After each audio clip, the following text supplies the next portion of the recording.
Hi dears, എല്ലാ മക്കൾക്കും എജ്യൂമേറ്റിൻ്റെ മറ്റൊരു ക്ലാസ്സിലേക്ക് സ്വാഗതം. ഇന്നത്തെ ക്ലാസ്സിൽ നമ്മൾ 3ാം ക്ലാസ്സിലെ മലയാളത്തിലെ മണിച്ചപ്പ് എന്നുള്ള പാഠമാണ് കേട്ടോ ചെയ്തു നോക്കുന്നത്. മണിച്ചപ്പ് എന്നുള്ള പാഠഭാഗവും അതിലെ തുടർ പ്രവർത്തനങ്ങളുമാണ് നമുക്ക് ഇന്ന് എടുക്കാനുള്ളത്. ഇതൊരു ചെറിയൊരു പത്ര റിപ്പോർട്ടാണ് കേട്ടോ, പത്ര വായനയാണ്. അപ്പോൾ എന്ത് ചെയ്യാം, കഴിഞ്ഞ ചാപ്റ്റേഴ്സൊക്കെ നിങ്ങൾ കണ്ടിട്ടുണ്ടെന്ന് പ്രതീക്ഷിക്കുന്നു. കാണാത്തവർക്ക് വേണ്ടിയിട്ട് STD3 മലയാളം എന്നുള്ള പ്ലേലിസ്റ്റ് എടുത്ത് നോക്കിയാൽ നിങ്ങൾക്കത് ലഭിക്കുന്നതാണ്. ഇനി മറ്റു വിഷയങ്ങളുടെ എല്ലാം വീഡിയോസ് വേണമെങ്കിൽ STD3 2024 എന്നുള്ള പ്ലേലിസ്റ്റ് നോക്കിയാൽ മതി കേട്ടോ. നമ്മുടെ ചാനൽ ആദ്യമായി കാണുന്നവരാണെങ്കിൽ ഒന്ന് സബ്സ്ക്രൈബ് ചെയ്ത് സപ്പോർട്ട് ചെയ്യാൻ മറക്കരുത്. അതുപോലെ വീഡിയോ നിങ്ങളുടെ കൂട്ടുകാരിലേക്കും ഷെയർ ചെയ്ത് കൊടുക്കണം കേട്ടോ. അപ്പോൾ ശരി, നമുക്ക് നേരെ ക്ലാസ്സിലേക്ക് കിടക്കാം. മണിച്ചെപ്പ്. ഓരോ വറ്റും പദ്ധതി ആരംഭിച്ചു. അരിമംഗലം. പാഴാക്കി കളയുന്ന ഓരോ വറ്റും മറ്റനേകം കുട്ടികളെ വിശപ്പിലേക്ക് തള്ളിവിടുന്നുണ്ടെന്ന് Arimangalam government LP school leader C. Aleena അഭിപ്രായപ്പെട്ടു. ഭക്ഷണം പാഴാക്കി കളയുന്നത് അവസാനിപ്പിക്കാനായി സ്കൂളിൽ ആരംഭിച്ച ഓരോ വറ്റും പദ്ധതിയുടെ ഉദ്ഘാടനം നിർവഹിച്ച് സംസാരിക്കുകയായിരുന്നു അലീന. ഒരു വറ്റുപോലും പാഴാക്കാതെ ഭക്ഷണം കഴിക്കുന്ന ശീലം എല്ലാ കുട്ടികളിലും വളർത്തുക എന്നതാണ് പദ്ധതിയുടെ ലക്ഷ്യം. സ്കൂളിൽ പ്രതിദിനം 5 കിലോയിലധികം ചോറും കറികളും പാഴാക്കി കളയുന്നുണ്ടെന്ന് പഠന പ്രവർത്തനത്തിന്റെ ഭാഗമായി കുട്ടികൾ കണ്ടെത്തിയിരുന്നു. അതേസമയം രാജ്യത്ത് ലക്ഷക്കണക്കിന് കുട്ടികൾ വേണ്ടത്ര ആഹാരം ലഭിക്കാതെ വലയുന്നുമുണ്ട്. ഈ സാഹചര്യത്തിലാണ് സ്കൂളിൽ ഓരോ വറ്റും പദ്ധതി ആരംഭിക്കുന്നത്. ഭക്ഷണം പാഴാക്കുന്നത് തടയുന്നതോടൊപ്പം സ്കൂളിലെ മാലിന്യ പ്രശ്നം പരിഹരിക്കാനും ഈ പദ്ധതി വഴി സാധിക്കുമെന്ന് PTA പ്രസിഡന്റ് P. സനോജ് പറഞ്ഞു. ഒരു മാസത്തിനകം ഭക്ഷണം പാഴാക്കാത്ത സ്കൂൾ എന്ന നേട്ടം കൈവരിക്കാനാവുമെന്ന് ഹെഡ്മിസ്ട്രസ് G. ഷീല അഭിപ്രായപ്പെട്ടു. ഉദ്ഘാടന യോഗത്തിൽ C. റീന സ്വാഗതവും KV. അരുൺ നന്ദിയും പറഞ്ഞു. അപ്പോൾ എന്താ മക്കളെ, ഈ പാഠഭാഗത്തിൽ ഈ ഒരു ചെറിയൊരു പത്രക്കുറിപ്പിൽ നിന്ന് നിങ്ങൾക്ക് മനസ്സിലാക്കാവുന്നത്, ഭക്ഷണം പാഴാക്കി കളയുന്നതിനെതിരെയുള്ള ഒരു പദ്ധതിയാണെന്ത് ഈ ഓരോ വറ്റും എന്ന് പറയുന്നത് അല്ലേ.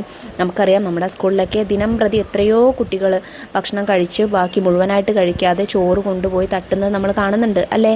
അപ്പോൾ നിങ്ങൾക്ക് ആ വേസ്റ്റ് ഇടുന്ന ആ സ്ഥലത്ത് പോയി നോക്കിയാൽ തന്നെ മനസ്സിലാവും ഇത്രയധികം ഭക്ഷണമാണ് പാഴാക്കി കളയുന്നത് എന്ന്.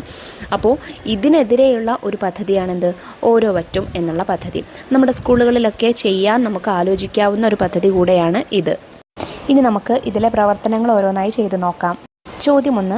ഈ വാർത്ത വായിച്ചപ്പോൾ നിങ്ങളുടെ മനസ്സിലേക്ക് വന്ന ചിത്രങ്ങൾ, സംഭവങ്ങൾ, വാർത്തകൾ എന്നിവ എന്തെല്ലാം? യുദ്ധങ്ങളാലും മറ്റും നിരവധി പേർ പട്ടിണി കിടക്കുന്ന അവസ്ഥയാണ് എനിക്ക് ഓർമ്മ വന്നത്. പ്രത്യേകിച്ച് ഇപ്പോൾ നടന്നുകൊണ്ടിരിക്കുന്ന ഫലസ്തീൻ-ഇസ്രായേൽ യുദ്ധം. ഒട്ടേറെ കുട്ടികളും മുതിർന്നവരും അവിടെ ദുരിതം അനുഭവിക്കുന്നത് നമ്മൾ എന്നും പത്രങ്ങളിൽ കാണുന്നതാണ്. വിശപ്പിൻ്റെ വില അറിയാത്ത നമ്മൾ ഒരിക്കലെങ്കിലും അവരെക്കുറിച്ച് ചിന്തിക്കണം. കഴിഞ്ഞ ദിവസം ഫലസ്തീനിലെ ഒരു കുട്ടി പുല്ല് തിന്ന് വിശപ്പകറ്റുന്ന വീഡിയോ കണ്ടതിനെക്കുറിച്ചും എനിക്ക് ഓർമ്മ വന്നു. നമ്മൾ എത്രയോ ഭക്ഷണം വീട്ടിലും സ്കൂളിലും കല്യാണങ്ങളിലും പാഴാക്കി കളയുന്നു. ജലത്തെ പോലെ തന്നെ ഭക്ഷണവും നമ്മൾ പാഴാക്കാതെ സൂക്ഷിക്കണം. ചോദ്യം 2. ഈ സ്കൂളിൻ്റെ മാതൃകയിൽ നിങ്ങളുടെ സ്കൂളിൽ എന്തെല്ലാം കാര്യങ്ങളാണ് ചെയ്യാൻ കഴിയുക? ചർച്ച ചെയ്യൂ. ഭക്ഷണം സംരക്ഷിക്കുന്നതിൻ്റെ വില മനസ്സിലാക്കുന്നതിനായി ബോധവൽക്കരണ ക്ലാസുകൾ, പോസ്റ്റർ നിർമ്മാണം, നോട്ടീസുകൾ നിർമ്മിച്ച് വിതരണം ചെയ്യൽ, ഭക്ഷണം പാഴാക്കുന്നവർക്ക് തക്കതായ ശിക്ഷ നൽകൽ, സൗജന്യ ഭക്ഷണം ഏർപ്പാടാക്കുന്നതിലൂടെ ഭക്ഷണം വാങ്ങാൻ കഴിയാത്ത കുട്ടികളെ സഹായിക്കൽ, ചുറ്റുപാടുകളിൽ അന്വേഷിച്ച് ഭക്ഷണം ലഭിക്കാത്തവരുണ്ടോ എന്ന് കണ്ടുപിടിച്ച് അവർക്ക് ഭക്ഷണം നൽകൽ തുടങ്ങിയവ നമുക്ക് ചെയ്യാവുന്നതാണ്. ചോദ്യം 3. ഓരോ വറ്റും പദ്ധതി പോലെ മറ്റൊരു സ്കൂളിൽ ശുചിത്വ സന്ദേശ പോസ്റ്ററുകൾ തയ്യാറാക്കി ഒട്ടിക്കുന്ന പ്രവർത്തനമാണ് നടന്നത്. അവർ തയ്യാറാക്കിയ പോസ്റ്ററുകൾ നോക്കൂ. പോസ്റ്ററുകൾ തയ്യാറാക്കി വീട്ടിലും പൊതുസ്ഥലങ്ങളിലും പ്രദർശിപ്പിക്കുക. അവർ തയ്യാറാക്കിയ ഏതാനും പോസ്റ്ററുകൾ നോക്കിക്കേ. എൻ്റെ വീട് വൃത്തിയുള്ള വീട്, ചപ്പുചവറ് വാരിയെറിഞ്ഞു ചന്തമകന്നൊരു നാടാക്കരുതേ, കൈകോർക്കൂ മാലിന്യമുക്ത കേരളത്തിനായി. അപ്പോൾ ഇത്തരത്തിലുള്ള പോസ്റ്ററുകളൊക്കെ തയ്യാറാക്കിയിട്ട് നിങ്ങൾക്ക് സ്കൂളുകളിലും വീടുകളിലൊക്കെ ഒട്ടിച്ചു കൊടുക്കാവുന്നതാണ് കേട്ടോ. അപ്പോൾ ഇത്രയും പ്രവർത്തനങ്ങളാണ് നിങ്ങൾക്ക് മണിച്ചപ്പ് എന്നുള്ള ഈ ചെറിയൊരു പാഠത്തിൽ ചെയ്യാനായിട്ടുള്ളത്. ചെയ്ത പ്രവർത്തനങ്ങളും പാഠഭാഗവും എല്ലാം മക്കൾക്ക് മനസ്സിലായിട്ടുണ്ടോ? വീഡിയോ യൂസ്ഫുൾ ആയിട്ടുണ്ടെങ്കിൽ തീർച്ചയായിട്ടും നിങ്ങളുടെ കൂട്ടുകാരിലേക്ക് കൂടെ ഇത് ഷെയർ ചെയ്ത് കൊടുക്കാൻ മറക്കരുത് കേട്ടോ. മറ്റു വിഷയങ്ങളുടെ ക്ലാസ്സുകൾ നമ്മൾ വൈകാതെ അപ്ലോഡ് ചെയ്യുന്നതാണ്. ആ വീഡിയോസ് കിട്ടുന്നതിന് വേണ്ടി ചാനൽ ഒന്ന് സബ്സ്ക്രൈബ് ചെയ്ത് തൊട്ടടുത്ത് കാണുന്ന ബെല്ലൈക്കണിൽ ഓൾ ബട്ടൺ പ്രസ് ചെയ്ത് വയ്ക്കണേ. അപ്പോൾ ശരി, അടുത്ത ക്ലാസ്സുമായി നമുക്ക് വീണ്ടും കാണാം. താങ്ക്